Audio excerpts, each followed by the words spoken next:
Good morning student. आज हम class 8 का और लेसन नंबर है हमारा 6 और हमारा टॉपिक है समास। इसको हम इंग्लिश में कंपाउंड कहते हैं। समास को इंग्लिश में कंपाउंड कहते हैं। तो आज हमारे मेन टॉपिक है जिन विषय पर आज हम डिस्कस करेंगे। सबसे पहला है समास। इस समास का अर्थ क्या होता है, इसकी परिभाषा क्या होती है, समास विग्रह क्या होते हैं, और दूसरा हमारा मेन टॉपिक है समास के भेद, यानी कि इसके कितने भेद होते हैं। तो दो टॉपिक है, इन पे चर्चा करेंगे। सबसे पहले देख लेते हैं समास का अर्थ। समास का अर्थ क्या होता है। तो सबसे पहले आप लोगों को स्पष्ट रूप से दिखाई भी पड़ रहा है कि समास का अर्थ होता है संक्षेप, यानी कि जो विग्रह होता है उसको संक्षेप में करके हम उसको समास में परिवर्तित कर देते हैं।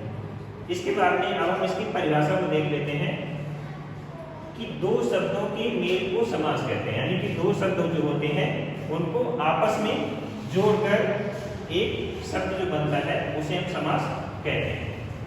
अब यहाँ पे दिखाई पड़ रहा है समास में दो शब्दों को पास पास, यानी कि जो दो शब्द होते हैं उनको पास पास लाया जाता है। विग्रह क्या होता है, विग्रह में उस शब्द को हम विस्तारित रूप से लिखते हैं और जब वो समास बनता है तो उसी शब्दों को उन शब्दों को पास पास ला करके एक नया शब्द जो बनता है उसे हम समास कहते हैं।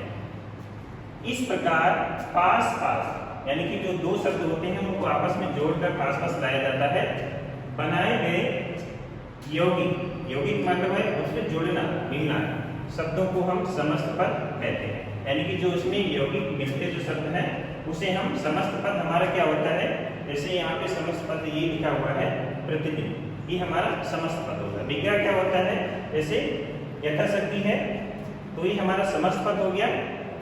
अगर इसका हम विग्रह करेंगे तो शक्ति के अनुसार ये इसका विग्रह हो जाएगा। अब इसमें हम देख लेते हैं, इसमें जैसे दिया हुआ है जीवन स्वामी, यहाँ पे समस्त पद दिया गया है। अब इसका विग्रह यहाँ पे दिखाया गया है कि जीवन का स्वामी, इसमें का जो है इसमें छिपा हुआ होता है। दो पहरों का समय, यानी कि जहाँ पे दो पहर मिलते हैं, दो समय, दो प्रकार के समय, उसे हम दोपहर कहते हैं। इसमें भी हमारा का जो है इसमें विलुप्त रहता है। अब अगली बात आ रही है इसमें अपना मेन टॉपिक समास के भेद, कि समास के भेद कितने होते हैं। तो सबसे पहला हमारा आता है अव्ययभाव समास, सेकेंड नंबर पे है तत्पुरुष समास, थर्ड पॉइंट है कर्मधारय समास, और इसके बाद में फोर्थ है द्विग समास, पांचवा है बहुब्री समास, और सबसे लास्ट में 6 नंबर है हमारा द्वंद्व समास। ये 6 भेद होते हैं। एक बार इनको दोबारा रिपीट कर देते हैं। अव्ययभाव समास, दूसरा है तत्पुरुष समास, तीसरा है कर्मधारय समास, और चौथा है हमारा द्विग समास, पांचवा है बहुब्री समास, और 6 नंबर है द्वंद्व समास। तो समास के भी सभी को कंफर्म हो गए हैं। इसके बाद में आप देख लेते हैं, सबसे पहला हमारा भेद आता है अव्ययभाव समास। कि अव्ययभाव समास होता क्या है। तो इस समास का पहला भेद अव्यय होता है, यानी कि इसका पहला पद जो है अव्यय होता है। इसमें यहाँ सभी जो है उदाहरण अव्ययभाव समास के दिए हैं। जैसे इसमें जो है पहला आ जो है इसको बदला नहीं जाता। अव्यय का अर्थ होता है अविकार, यानी कि इसमें कभी किसी प्रकार का बदलाव नहीं किया जा सकता है। प्रति जो है ये भी जो हमारा अव्यय है इसको भी हम किसी प्रकार बदल नहीं सकते हैं। एक तरीके से इसको हम ये कह सकते हैं कि इसमें जो है एक उपसर्ग का भी प्रयोग किया जाता है। जो हमारा अव्ययभाव समास होता है इसमें उपसर्ग का भी प्रयोग होता है, जैसे प्रति है, अनु है, यथा है, वे, ये हमारे उपसर्ग के भी अंतर्गत आते हैं। तो सबसे पहले इसकी परिभाषा को देख लेते हैं कि इस समास का पहला पद, यानी कि जो इसका पहला पद होता है ये आ, ये जो होता है अव्यय होता है, यानी कि इसको हम बदल नहीं सकते हैं, या ये भी कह सकते हैं कि इसमें इसके पहले पद में उपसर्ग का भी प्रयोग किया जाता है। अब बात आ रही है, और दूसरा पद इसका जो होता है वो संज्ञा होता है। ये जीवन जो है संज्ञा के अंतर्गत आता है।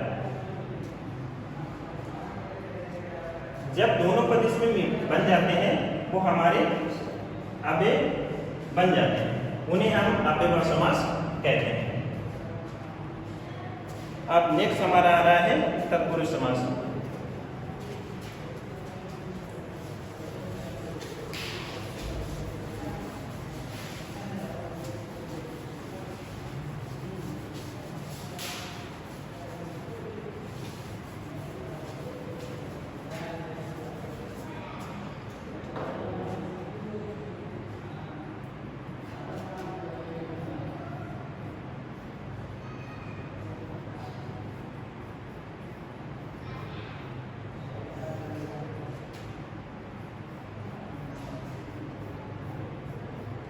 तत्पुरुष समास, ये हमारा सेकंड नंबर है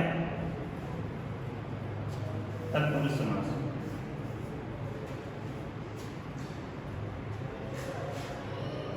तत्पुरुष समास की विशेषता होती है कि इस समास का पहला पद विशेषण का कार्य करता है, यानी कि जो भी इसमें समस्त पद आएगा वो सबसे पहला इसका पद होगा, वो उसकी विशेषता को बतलाता है और दूसरा पद इसमें प्रधान होता है।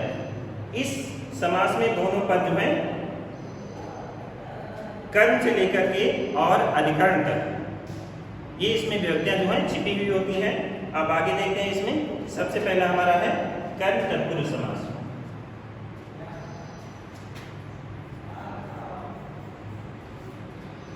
कर्म तत्पुरुष,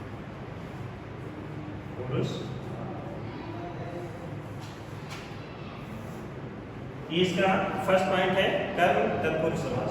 इसमें जो है इसका पहला उदाहरण है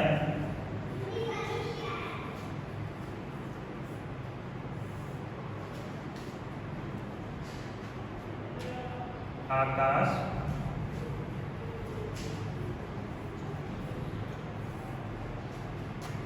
चुंबी।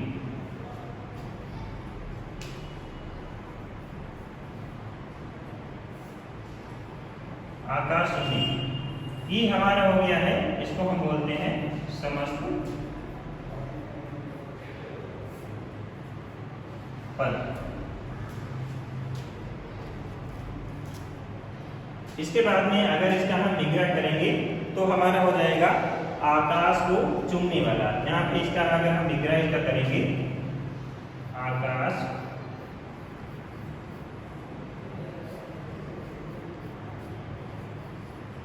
को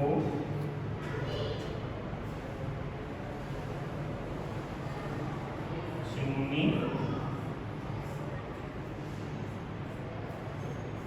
वाला, ये जो है हमारा समास विग्रह।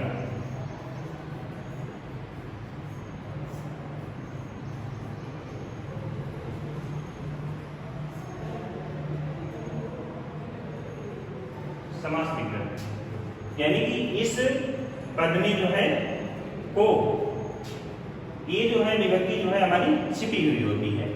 अब इसके बाद में अगला हमारा आ रहा है चिड़ी माँ। इसी का उदाहरण है कर्म तत्पुरुष का चिड़ी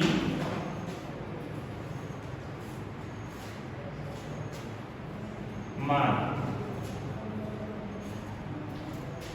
ये भी हमारा एक समस्त पद है, इसको ऊपर लिखा हुआ है समस्त पद, यानी कि अगर इसका हम विग्रह करेंगे तो हो जाएगा चिड़िया को मारने वाला।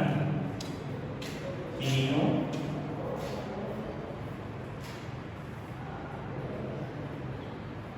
को मारने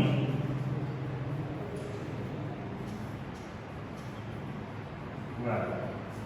यहाँ पर भी जो है ये को जो है इसमें विलुप्त है, यानी कि छिपा हुआ है।